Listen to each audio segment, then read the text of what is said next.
أعوذ بالله من الشيطان الرجيم بسم الله الرحمن الرحيم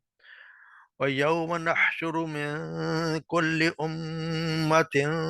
فوجا ممن يكذب بآياتنا ممن يكذب بآياتنا فهم يوزعون حتى إذا جاءوا قال أكذبتم بآياتي ولم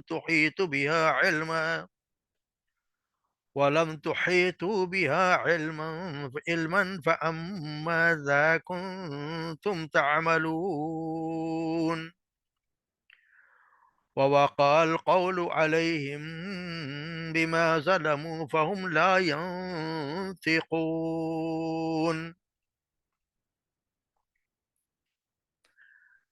ألم يروا أنا جعلنا الليل ليسكنوا فيه والنهار مبصرا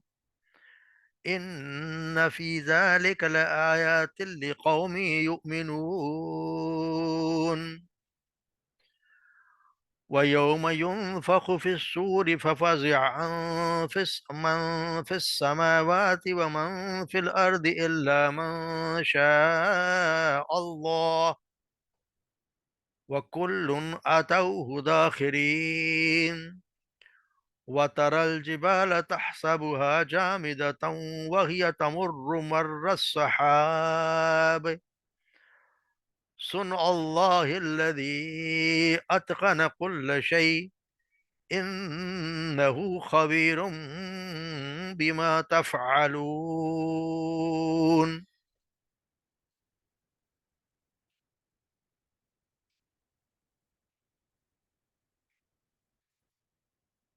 وَيَوْمَ يُنْشَرُ اور پھر جس دن ہم اکٹھا کریں گے من کل ہر امت سے فوجن یعنی ایک گروہ کو ممن یکذب بآیاتنا اس میں سے جنہوں نے یکذب بآیات جنہوں نے جھٹلایا ہماری اور جھٹلایا کرتے تھے ہماری آیات کو فہم یوزعون پھر وہ الگ الگ کیے جائیں گے ان کے جماعت یعنی کہ ان کے الگ الگ صفحے بنا لے جائیں گے حتی اذا جاؤ یہاں تک کہ جب وہ آ جائیں گے قالا تو اللہ تبارک و تعالیٰ فرمائیں گے اکذبتم بآیاتی کیا تم نے جھٹلایا میری آیات کو ولم تحیطوا بها علما جبکہ تم نے نہیں احاطہ کیا اس کا علم سے یعنی تم نے علم سے تو اس کو نہیں جانتا اما ذا کنتم تعملون پس اب ذا کنتم تم کیا کام کرتے رہے یعنی تم کیا کام کرتے یعنی تمہارا کیا عمل کرتے رہے ہو وواقع القول پر واقع ہو جائے گا ان پر بعد علیہم ان پر بما ظلموا اس وجہ پر جو انہوں نے ظلم کیا فہم لا ینطقون پس وہ لا ینطقون بول نہیں سکیں گے علم یارو انا جعلنا اللیل کیا انہوں نے نہیں دیکھا کیا انہوں نے غور نہیں کیا انا کہ بے شک ہم نے جعلنا اللیل ہم نے بنایا رات کو لیسکنوا فیہ تاکہ اس میں وہ سکون حاصل کریں والنہار مبصرا اور دن کو بنایا مبصرا روشن ان فی ذلک لآیات لقوم یؤمنون بے شک اس میں یقینا نشانیاں ہیں ان لوگوں کے لیے جو یقین جو ایمان رکھتے ہیں وَيَوْمَ يُنفَخُ فِي الصُّورِ اور اس دن جس دن پھونکا جائے گا سور میں فَفَزِعَ مَن فِي السَّمَاوَاتِ تو گھبرا جائیں گے ہر کوئی من فی السماء جو کوئی آسمانوں اور زمین میں ہے الا من شاء اللہ سوائے اس کے جس کے لیے اللہ چاہیں وَكُلٌّ آتَوْهُ دَاخِرِينَ اور ہر کوئی آئے گا اس کے پاس داخرین یعنی پست ہو کر ذلیل ہو کر یا پریشان ہو کر گڑگڑاتا ہوا وَتَرَى الْجِبَالَ اور آج تم دیکھتے ہو پہاڑ کو تحسبها آپ گمان کرتے ہو اسے جامدن ٹھہرا ہوا یعنی ایک جگہ جمع ہوا آپ گمان کرتے ہیں فَهِيَ تَمُرُّ مَرَّ السَّحَابِ بس وہ چلیں گے مر صاحب بادلوں کی طرح وہ چلیں گے سن اللہ الذی یہ کاریگری اللہ کی الذی اتقن کل شیء جس نے بنایا ہر چیز کو مضبوط انہ خبیر بما تفعلون بے شک وہ خوب خبر رکھتا ہے بہت جاننے والا ہے بما تفعلون اس کی جو یہ بناتے ہیں کام کرتے ہیں اور کہ جو تفعلون تم کرتے ہو. تو یہاں ہم دیکھتے ہیں کہ اب یہاں پہ قیامت کا ذکر ہو رہا ہے کہ جس دن قیامت ہوگی اور اللہ تبارک و تعالیٰ پھر یہاں یہ کہ سب کو اکٹھا کر دیا جائے گا. جب قیامت آ جائے گی تو بس اللہ تبارک و تعالیٰ کے سامنے سب اکٹھے ہوں گے. اور یہاں پھر یہ ان کے بتایا جائے کہ اللہ کے بات کو نہ ماننے والوں کا اللہ کے سامنے حشر ہوگا، ان کو جمع کیا جائے گا. پھر وہاں انہیں ڈانٹ ڈپٹ ہوگی تاکہ ان کی ذلت ہو، حقارت ہو. اور ہر زمانے کے لوگ ان کے لوگوں کو ان کے گروہ الگ الگ پیش ہوں گے. جس طرح نا اللہ تبارک و سورہ صافات میں فرماتے ہیں احشروا الذین ظلموا ازواجہم، ظالموں کو ان کے جوڑوں کو جمع کرو. تو ان کو ظالموں کو الگ الگ کر لیا جائے گا. تو یہاں اس کے دو مطلب ہیں ویسے. یوزا ان کے ہے نا، یوزا اگر واضح یازا ہے ایسا، اگر تو پھر مجہول ہے یعنی روکے جائیں گے. اور اگر اس کا اس طرح جو ہے اوزا یوزے یعنی افعال، تو پھر اس کے معنی الگ الگ تقسیم کیے جائیں گے. یعنی ہر امت میں سے اللہ کی آیات کو جھٹلانے والے لوگوں کے گروہ کو جمع کیا جائے گا. پھر جو لوگ آگے ہوں گے انہیں روک لیا جائے گا تاکہ پیچھے والے آگے ان سے مل جائیں. دوسری معنی یہ ہے کہ ان میں سے ان کی قسم الگ الگ قسموں کے حساب سے، جس حساب سے جس کے مجرم ہوں گے اسی حساب سے ان کو جماعت بندی کر دی جائے گی. مثلا چور ہوں گے، ڈاکو ہوں گے، ان کو اکٹھا کر دیا جائے گا. قاتلوں کو ایک طرف کر دیا جائے گا، زانیوں کو ایک طرف کر دیا جائے گا. اس طرح کے جو بھی ہوں گے، مشرک ہوں گے یا بدعتی ہوں گے، ہر کوئی الگ الگ جتھا ایک بنا دیا جائے گا، الگ الگ کھڑے کر دیے جائیں گے. اور پھر ڈانٹ ڈپٹ یہی ہوگی کہ جیسے ان کے پاس تو کوئی، ان کے ہاتھ تو نیکیوں سے خالی ہوں گے. یعنی جب اللہ تبارک و تعالیٰ کے سامنے جب آ جائیں گے تو پھر وہ ان کے یقینی بات ہے، ان کے جن کے ڈانٹ ڈپٹ ہوگی ان کو اسی لیے ان کے بالکل نیکیوں سے تو ہاتھ خالی ہیں. صلی اللہ تبارک و تعالیٰ سورہ قیامہ میں فرماتے ہیں ولا فلا صد ولا صلی ولکن کذب وتولى. سورہ تکویر میں فلا صدق ولا صلی ولکن کذب وتولى، یعنی نہ انہوں نے سچائی کی تھی، نہ نمازیں پڑھی تھی، بلکہ جھٹلایا تھا اور منہ موڑا تھا. تو پھر ان پر حجت ثابت ہو جائے گی اور ان کا کوئی عذر بھی نہ ہو سکے گا، پھر وہ نہ ہی وہاں پہ بول سکیں گے. تو یہاں یہ بتا ان کا الگ الگ کیا جائے گا. حتی اذا جاؤ، جب وہ آ جائیں گے وہاں تو قال کذبتم بآیاتی ولم یحیط بها علما،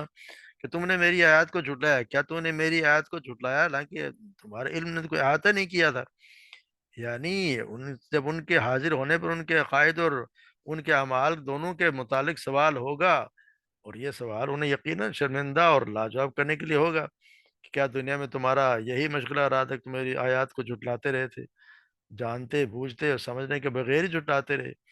تمہارے جھٹلانے کی وجہ یہ تو تھی نہیں کہ تم نے کوئی پوری طرح جاننے اور سمجھنے کے بعد تمہیں کوئی ایسا علم تھا کہ تم نے جانچ لیا تھا کہ یہ جھوٹ ہے، تو اس کے بعد تم نے اس کو غلط سمجھ کے جھٹلایا ہو. تو پھر یہ بتاؤ کہ تم کرتے کیا رہے ہو. اس سورہ ملک میں اللہ تبارک و تعالیٰ فرما رہے ہیں پھر وہ یہی کہیں گے وقالوا لو كنا نسمع او نعقل ما كنا في اصحاب السعير. وہ کہ ہاں اگر ہم سنتے ہوتے اور سمجھتے ہوتے بھڑکتی آگ والوں میں سے نہ ہوتے. فاعترفوا بذنبهم فسوقا لاصحاب السعير. تو پھر وہ اپنے گناہ پہ اقرار کریں گے، اس دوری ہے بھڑکتی آگ والوں کے لیے. تو پھر وہاں پہ کرنا تو انکار ہی کریں گے، اور کیا کریں، وہاں کچھ بھی نہیں کر سکتے. ہمارے زمانے کے بھی جو فرقہ پرست ہیں یا بدعتی لوگ، ان کا یہی حال ہوتا ہے کہ جہاں کوئی آیت یا حدیث ان کو سمجھ میں نہیں آتی تو اس کی پوری طرح غور کرنے یا کسی سے سمجھنے کے بجائے بس اسے رد کر دیتے ہیں بلا وجہ. اور یا پھر کوئی حدیث یا کوئی ایسا عمل آپ صلی اللہ علیہ وسلم کے جو ان کی مسلک کے مطابق نہ ہو تو اسے بھی رد کر دیتے ہیں. تو ان کی ایسی تعویل تو رد کرنے سے ہی بڑی بدتر ہے کہ جب پتہ چل جائے اس کا پتہ بھی نہیں کرنا، اور اگر پتہ چل گیا اس کے باوجود سے آپ اس لیے اس کو رد کر دیتے ہیں کہ آپ کے مطابق وہ ہمارے فٹ نہیں بیٹھتی. تو ہمارے یہاں بھی یہی حال ہے. تو اللہ تبارک و تعالیٰ ہم سب پہ رحم فرمائے. اس لیے قرآن کی یہ تحریفات اور یہ وہ کیا کرتے تھے بنی اسرائیل کے، جن کے مذمت ہی فرمائی گئی کہ ان کے علماء اسی طرح کرتے تھے. تو ہمارے یہاں بھی تقریباً وہی سلسلہ چل پڑا ہے. پھر یہاں بتایا جا رہا ہے کہ وقل قول علیہم بما ظلموا فهم لا ينطقون. پھر ان پر پورا ہو گیا وعدہ، یعنی عذاب کا وعدہ تو پورا ہو گیا ان کے ظلم کی وجہ سے. تو پھر بس وہ ابھی بول نہیں سکیں گے، بولیں گے بھی نہیں. یعنی ان پر اللہ کی حجت قائم ہو گئی، اس لیے وہ بول ہی نہیں سکیں گے. کوئی عذر پیش کر کیا عذر پیش کریں گے. تو یہ بعض مفسرین نے کہا کہ اس وقت ہوگا جب ان کے منہ پر مہر لگا دی جائے گی، یعنی وہ بول ہی نہیں سکیں گے جب ان کے جب وہ انکار کریں گے اور پھر اللہ تبارک و تعالیٰ ان کے اعضا سے گواہی دلا دیں گے تو پھر وہ بول نہیں سکیں گے، منہ پہ مہر لگا دی جائے گی۔ تو پھر اللہ تبارک و تعالیٰ کا فرماتے ہیں علم یروا انا جعلنا اللیل، کیا انہوں نے یہ غور ہی نہیں کیا کہ ہم نے رات کو بنایا سکون کے لیے، یعنی رات کو ہم نے بنایا ہے سکون کے لیے تاکہ اس میں آرام کریں، اور دن کو روشن بنایا تاکہ معاش کے ضروریات ان کی پوری کریں۔ تو یہ بتایا کہ حشر کا ذکر، یہ دلیل، اس کی ایک دلیل دی ہے کہ رات کے نیند، اور یہ اس کے بارے میں تو ہر انسان اس سے تو فائدہ اٹھا رہا ہے۔ کون سا انسان ہے جو اس سے فائدہ نہیں اٹھاتا کہ رات کو وہ سو جاتا ہے اور آرام کرتا ہے اور اس کی ساری تھکاوٹ دور ہو جاتی ہے؟ تو یہ، اور روز وہ دیکھتا ہے، پھر دن آ جاتا ہے، دن میں وہ کام کرتا ہے۔ ایسا کون سا شخص ہے جو یہ دو نشانیاں تو ایسی ہیں جن کو ہر وقت انسان مشاہدہ کرتا رہتا ہے، جس کے فائدے سے ہر آدمی فائدہ اٹھا رہا ہے، اس کے فائدے اٹھاتے جا رہے ہیں۔ تو کبھی انہوں نے فائدہ اٹھاتے، انہوں نے کبھی سوچا ہی نہیں کہ یہ کوئی ایک کسی حکیم کا بنایا ہوا ایسا حکمت والے ذات کا بنایا ہوا نظام ہے، جس نے ٹھیک ٹھیک ان کی ضروریات کے مطابق زمین اور سورج کا تعلق قائم کیا ہے۔ یہ کوئی اتفاقی حادثہ تو نہیں ہے نا کہ ایک دن ہو گیا، اور حالانکہ تو جب سے دنیا پیدا ایسے ہی چلتا ہے، ایسے چلتا آ رہا ہے۔ تو رات کو اللہ تبارک و تعالیٰ نے بنایا رات کو آرام کے لیے، اور دن کو روشن بنایا تاکہ اس میں اپنا معاش کا انتظام کریں، جو بھی جس نے کام کرنا وہ کرے۔ تو یہ یہاں بھی اس کو اگر آپ ویسے بھی تشبیہ دیں تو یہ ایسے تھا، موت اور حیات کا سلسلہ بھی ہر روز ان کے مشاہدے میں آتا ہے۔ یعنی انسان جو سو جاتا ہے تو سمجھو وہ موت ہی ہے اس کے لیے، اور آتا بھی ہے نا کہ ہم اس میں اس کے روح کو کھینچ لیتے ہیں، جس کی کسی کو واپس کر دیتے ہیں، جس کی نہیں کو واپس کرتے اس کی بھی موت آ جاتی ہے۔ تو یہ بھی دو نشانیاں ہیں ان کے لیے کافی، جو قیامت پہ ایمان لانا چاہتے ہوں۔ اگر وہ ایمان لانا چاہیں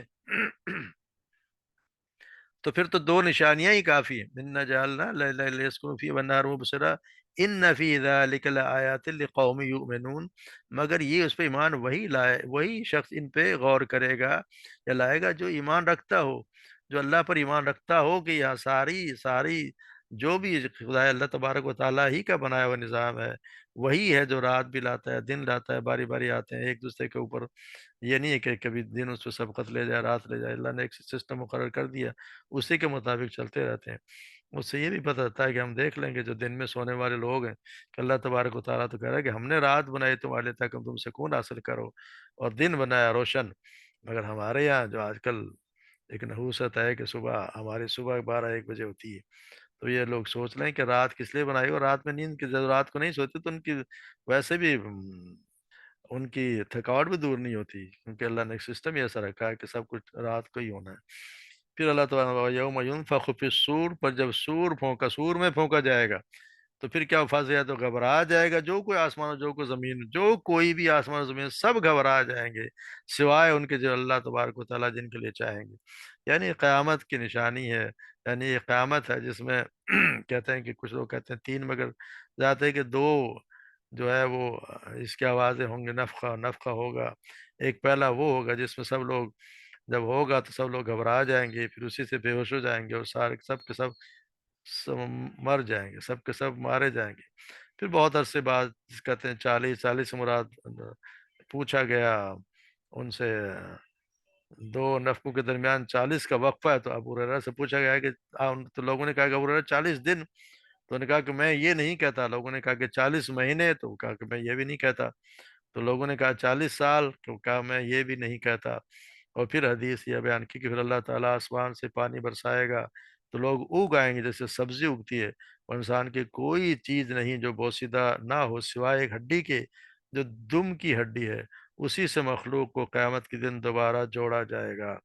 یعنی قیامت آئے گی تو سب کے سب مارے جائیں گے، اللہ تبارک و تعالیٰ نے ایک نظام رکھا ہے، تو سب کے سب مارے جائیں گے، اور پھر دوبارہ اللہ تبارک و تعالیٰ اس کو، ہر کسی کو زندہ کر دیں گے، سوائے اللہ من شاء اللہ، سوائے اس کے جس کو اللہ تبارک و تعالیٰ چاہے۔ اب یہ کون لوگ ہوں گے یہ اللہ ہی جانتا ہے کہ کون ہوں گے، کیونکہ اس میں تو کوئی بھی نہیں پتا۔ آپ صلی اللہ علیہ وسلم بھی اس وقت کہتے ہیں کہ بے ہوش ہو جائیں گے، جیسے آتا ہے کبھی صحیح بخاری کی حدیث جس میں اللہ آپ صلی اللہ علیہ وسلم ہے کہ لوگ قیامت کے دن بے ہوش ہو جائیں گے، تو میں سب سے پہلا شخص ہوں گا جو ہوش میں آئے گا۔ اچانک میں موسیٰ علیہ السلام کو دیکھوں گا کہ عرش کے پایوں میں سے ایک پائے کو پکڑے ہوئے ہوں گے۔ سو یہ میں نہیں جانتا کہ وہ مجھ سے پہلے ہوش میں آ گئے یا انہیں طور کی بے ہوشی کی جزا دی گئی، یعنی اس وقت بے ہوش ہو گئے تو اب ان کو شاید بے ہوش نہ ہوئے، تو آئیے تو اللہ ہی جانتا ہے کہ کون اس وقت اب اس سے بچے گا۔ آپ صلی اللہ علیہ وسلم ہی جب بے ہوش ہو جائیں گے تو اوروں کا تو اللہ تبارک و تعالیٰ اس گھبراہٹ سے بچا کے رکھے، جس میں جو گھبراہٹ ہونی ہے اور جس میں جن لوگوں پہ قیامت آنی ہے، کیونکہ سب سے جتنے برے لوگ ہوں گے، سب سے بدترین لوگ ہوں گے اس وقت جو ہوں گے، تو انہیں پہ آئے گی، تو اس وقت تو سب ہی کے ساتھ گھبراہٹ تو سبھی کو نہیں، اللہ تبارک و تعالیٰ بچا کے رکھے، کیونکہ اس میں بھی اللہ تعالیٰ کے کمال قدرت کا اظہار ہوگا کہ سور کی اس خوفناک آواز کے وقت بھی جس سے جن انسان فرشتے آسمان و زمین میں جو کوئی بھی ہے، چاند ستارے پہاڑ سارے کے سب فنا ہو جائیں گے، لیکن اللہ تعالیٰ چاہے گا اس پر بھی اس وقت اس پر گھبراہٹ اور فنا کا کوئی اثر بھی نہیں ہوگا۔ وَكُلٌّ آتَوْا دَاخِرِينَ، اور پھر ہوگا کیا کہ سب کے سب، کل آتَوْا دَاخِرِينَ، سب کے سب اس کے آگے عاجزی، ذلت اور وقار، یعنی سب ساری تین ہی چیزیں پائی جاتی ہیں، یعنی ساری مخلوق عاجز اور حقیر بن کر اللہ کے سامنے پیش ہوگی۔ تو اس فرمایا نا، ان کل من فی السماوات والارض الا آتی الرحمن عبدا، آسمان زمین میں جو کوئی بھی رحمان کے پاس غلام بن کر آنے والا ہے، ہر کوئی اللہ تبارک و تعالیٰ کے سامنے کھڑا ہوگا، اور وہ سب یقینی بات ہے کہ جب ہم کسی بڑے افسر کے بھی سامنے کھڑے ہوتے ہیں تو کتنی گھبراہٹ ہوتی ہے، اور اس ذات کے سامنے جس نے ہمیں پیدا کیا اور جس سے جزا یا اللہ نہ کرے سزا ملنے والی ہے، تو پھر تو یقینی بات ہے گھبراہٹ ہوتی ہی ہے، مگر اللہ تبارک و تعالیٰ سے دعا مانگتے رہتے ہیں، اللہ تبارک و تعالیٰ ثابت قدم رکھ کر ہمیں کوئی گھبراہٹ نہ ہو، اور اللہ کے سامنے اللہ تبارک و تعالیٰ ہمارا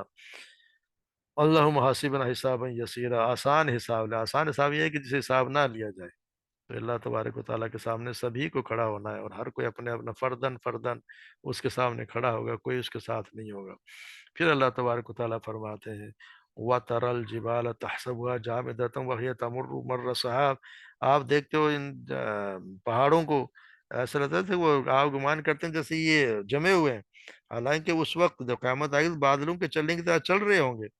اور پھر یہ اللہ کی کاریگری ہے جس نے ہر چیز کو مضبوط بنایا، یقین وہ سب سے بہت خوب باخبر سب طور، جو تم کرتے ہو جو کم کرتے ہیں جو کرتے ہیں اللہ تبارک و تعالیٰ اسے باخبر ہے۔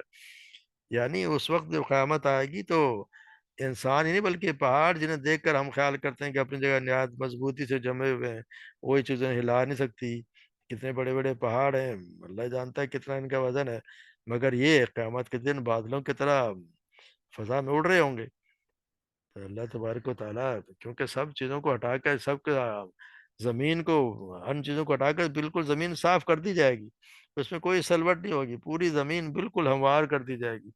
تو پھر یہ فرمایا سن اللہ الذی اتقن کل شیء، اتقان کے معنی کسی چیز کو پوری مہارت کے ساتھ مضبوط بنانا، یعنی پہاڑوں کو بادل کی طرح اڑا دینا اس اللہ کی کاریگری ہے جس نے صرف پہاڑ ہی نہیں بلکہ ہر چیز کو مضبوط اور محکم بنایا ہے۔ یہ اس بات کی دلیل بھی ہے کہ اللہ تعالیٰ ہر چیز پر پوری طرح قادر ہیں، اس بات کی بھی کہ وہ ہر چیز کا پورا علم رکھتے ہیں، یہاں تک کہ لوگ جو کچھ بھی کرتے ہیں اس سے پوری طرح باخبر ہیں۔ ہم پڑھا ہے کہ اللہ تبارک و تعالیٰ سے تو کوئی چیز مخفی ہے ہی نہیں، وہ تو ہمارے دلوں کے حال بھی جانتا ہے، تو اللہ تبارک و تعالیٰ نے ہماری نیتوں کو بھی، اللہ تو جانتا ہے جو میں نے کام کیا، اور لگتا ہے ہم دیکھتے ہیں کہ لگتا ہے کہ بہت نیک کام کیا ہے، مگر نیت ٹھیک نہیں ہوئی تو وہ اس کی تو کوئی حیثیت نہیں، وہ تو اڑا دیا جائے گا، راکھ کی طرح اڑا دیے جائیں گے اعمال، کیونکہ نیت ٹھیک نہیں تھی، اور جس نے ایک اللہ پہ یقین کر کے ان کا اگر اعتقاد بندے کا ٹھیک نہیں ہے، اس نے چاہے کتنے روزے رکھے ہوں، کتنی نمازیں پڑھی ہوں، کتنے ہی تراویحیں پڑھی ہوں، اگر اس کا اعتقاد ٹھیک نہیں ہے، اللہ کے ساتھ دوسروں کو بھی شریک کرتا ہے، بدعات میں کرتا ہے، تو اس کے بھی کوئی ان کو ان کے اعمال کو اڑا دیا جائے گا، تو اس کی کوئی قدر ہو گئی نہیں، کیونکہ اللہ تبارک و تعالیٰ، کیونکہ یہاں پہ جو بھی قدرت کی اس کا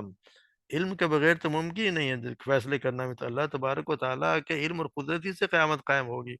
اور اسی سے لوگوں کو ان کے جو اعمال کیے ان کی جزا یا سزا ملے گی۔ اللہ تبارک و تعالیٰ نے کسی نے اچھے کام کیے ہیں تو اس کو اللہ تبارک و تعالیٰ اس کا بدلہ دے گا، اور جس نے برے کام کیے ہیں، جس کا پلڑا برائیوں سے بھاری ہو گیا، تو اللہ تبارک و تعالیٰ اس کو پھر مرضی ہے اللہ کی سزا دے یا بخش دے، تو وہ بادشاہ ہے جو چاہے تو سزا دے چاہے تو بخش دے۔ ایک ہی ایسا گناہ ہے جس کو اللہ نے کہہ دیا کہ میں نہیں بخشوں، اور وہ ہے شرک، باقی تو اگر آپ معافی مانگ لے، اور ویسے بھی اس سے پوچھنے والا کون ہے، تو وہ بادشاہ جس کو چاہے بخش دے، جس کو چاہے عذاب دے، جس کو چاہے جنت میں بھیج دے، اللہ تبارک و تعالیٰ سے ہمیں بھی یہ دعا کرنی چاہیے کہ ہمارے اعمال اللہ تبارک و تعالیٰ نہ دیکھے، کیونکہ جس کے ساتھ انصاف عدل کیا گیا وہ تو مارا گیا، ہم عدل سے نہیں بلکہ ہم تو اللہ تبارک و تعالیٰ کے فضل سے، ان کی رحمت سے، کہ اس کے امیدوار ہیں، اسی سے بخش جائیں گے، کیونکہ آپ صلی اللہ علیہ وسلم نے فرمایا کہ ہر آدمی جو ہے اپنے اعمال سے نہیں بلکہ اس کی رحمت سے بخشا جائے گا۔ تو لوگ صحابہ کرام پوچھے، یا رسول اللہ آپ بھی؟ تو انہوں نے کہا میں بھی۔ جب اللہ کے رسول ہی رحمت کے امیدوار ہیں تو ہم تو ہیں کہاں؟ اس لیے ہمیں اللہ کے فضل مانگنا چاہیے، یہ نہیں کہ اللہ انصاف کرے، انصاف نہ کرے، ہم پہ فضل کرے، ہماری غلطیوں کو معاف کر دے اور ہم پہ اپنے رحمت کا سایہ کر دے، کیونکہ اس کی رحمت ہمارے گناہوں سے کہیں زیادہ وسیع ہے، اور جب رحمت ہم پہ چھا جائے گی تو اللہ تبارک و تعالیٰ انشاءاللہ انسان جس پہ چھا گئے وہ کامیابی ہو، اللہ تعالیٰ ہمیں بھی ان لوگوں میں شامل کرے جنہیں اس دن کوئی گھبراہٹ بھی نہ ہو، اللہ تبارک و تعالیٰ کے سامنے کھڑے ہوں تو ہمیں شرمندگی نہ ہو، کیونکہ وہاں پہ آپ صلی اللہ علیہ وسلم بھی ہوں گے اور لوگ بھی یہاں کہ میری کسی برائی کا، کسی ایسے گناہ کا میرے گھر والوں کو میں ڈرتا ہوں کہ پتہ نہ چلے، تو وہاں تو ساری دنیا کھڑی ہوگی، تو ان کے سامنے اللہ تبارک و تعالیٰ ہمیں رسوا نہ کرے، اس دن کی رسوائی بہت زیادہ رسوائی، یہاں جو کچھ کرنا ہے کر لیں، جس سے کوئی حساب کتاب کرنا ہے، معاملہ کرنا ہے تو یہیں پہ طے کر لیں، وہاں پہ حساب کتاب کا طریقہ دوسرا ہے، تو اللہ تبارک و تعالیٰ ہم سب پہ رحم فرمائے اور ہم سب کو اپنی رحمت کے سائے میں جنت الفردوس میں داخل کر دے، وما علینا الا البلاغ۔